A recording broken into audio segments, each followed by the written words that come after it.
Dear believer, have you ever stopped to consider why you believe what you believe? Have you ever thought about why you chose the religion you chose? Why do you believe in Jesus Christ as the only means to eternal salvation, and not in karma or reincarnation? Why do you believe that Allah is the one true God and Muhammad is his prophet, and not in the Four Noble Truths of the Buddha? Why do you hold to the Torah as the only revealed Word of God, and not the Bhagavad Gita? Dear believer, do you ever wonder why your heaven resembles a utopian earth, and is composed of the same base elements found right here on this planet? Do you ever wonder why your deity governs within a power structure that resembles that of the specific time and place in which your holy text was written? Do you ever wonder why your God looks just like you, or the animals with whom you share the planet? Dear believer, is the faith you practice the dominant one within your culture? Do you not find it at least a little suspicious that the overwhelming majority of all religious believers adopt the religion of the society into which they were born, yet remain convinced they've lucked out or been divinely admitted into the one true faith? Does it not make you at least somewhat apprehensive that almost every person of faith chooses belief not because of its virtues, supporting evidence, moral codes, or expression of worship, but rather because it was what they were born into? Why, out of the abundance of faith choices available, does almost every believer on the planet choose the faith that's within arm's reach? Are you a Christian because you were born in America or Europe? A Muslim because you were born in Saudi Arabia or Indonesia? A Buddhist because you were born in Japan or China? A Hindu because you were born in India? Can it be that faith is, in almost every case, just an accident of geography? Do you sincerely believe that had you been born in another country, you'd undoubtedly still be practicing the same faith you now embrace? Dear believer, is the faith you practice that of your parents and their parents before them? Is it the first to which you were exposed?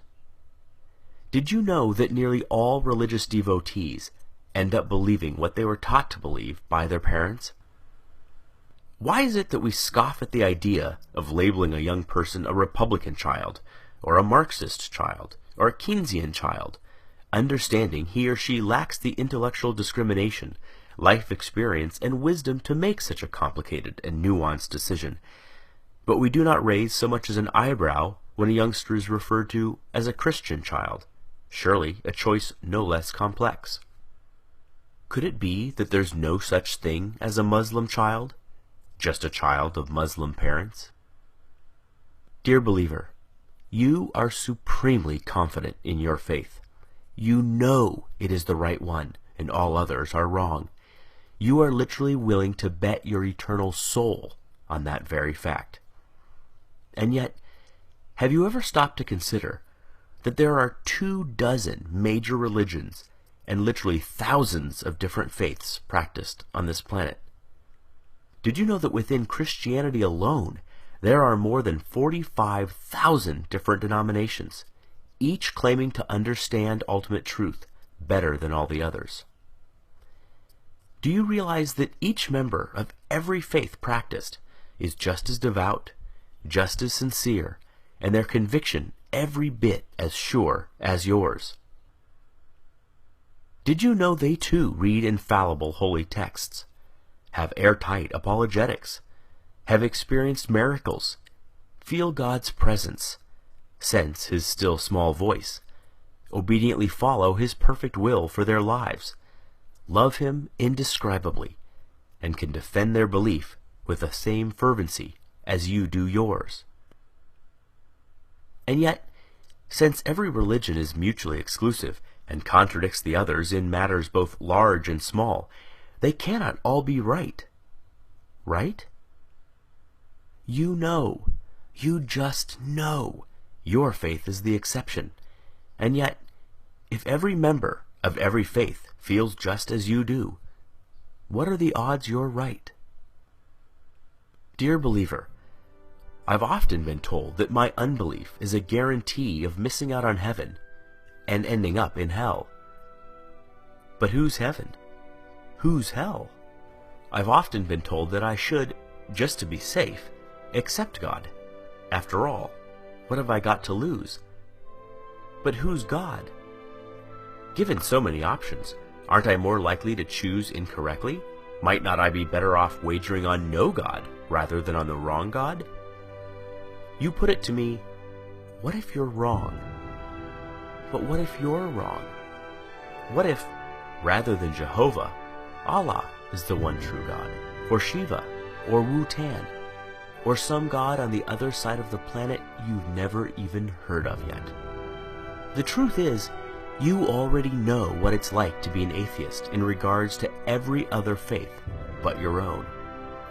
It's clear to you that adherents to other faiths are mistaken, deluded, or deceived, but they think the same of you. The way you view them is exactly the way they view you. Every devout Hindu has embraced his faith for the exact same reasons you have embraced yours. Yet you do not find his reasons compelling, nor do you lose sleep at night, fearing that if you die, you'll wake up in his hell. Given this, is it so hard to see why some of us just take our atheism one God further? Dear believer, I wonder if religions aren't just ancient constructs in which early humans attempted to both explain and control the chaotic world around them. Though irrational in content, their emergence certainly isn't. We do not blame our ancestors for inventing religion. There is no shame whatsoever in stumbling when you are blind, or failing to properly construct a puzzle in the dark. But we no longer live in the dark. Science is ablaze in our world and illuminates our way, dissipating shadows and exposing even the deepest of crevices. We no longer live in the cave. We have crossed the valley, scaled the mountains, and have begun to make out the magnificent vista on the other side. We no longer require comforting stories to make us feel safe or valued. Is it not time that our beliefs match our discoveries? Is it not time that our ideas reflect our new perspective? There is equal, if not greater awe in reality than there is in fantasy. Perhaps it is time to stop telling ourselves that we are the reason the universe was made, that our culture is somehow better than other cultures, that our tribe was chosen over all other tribes.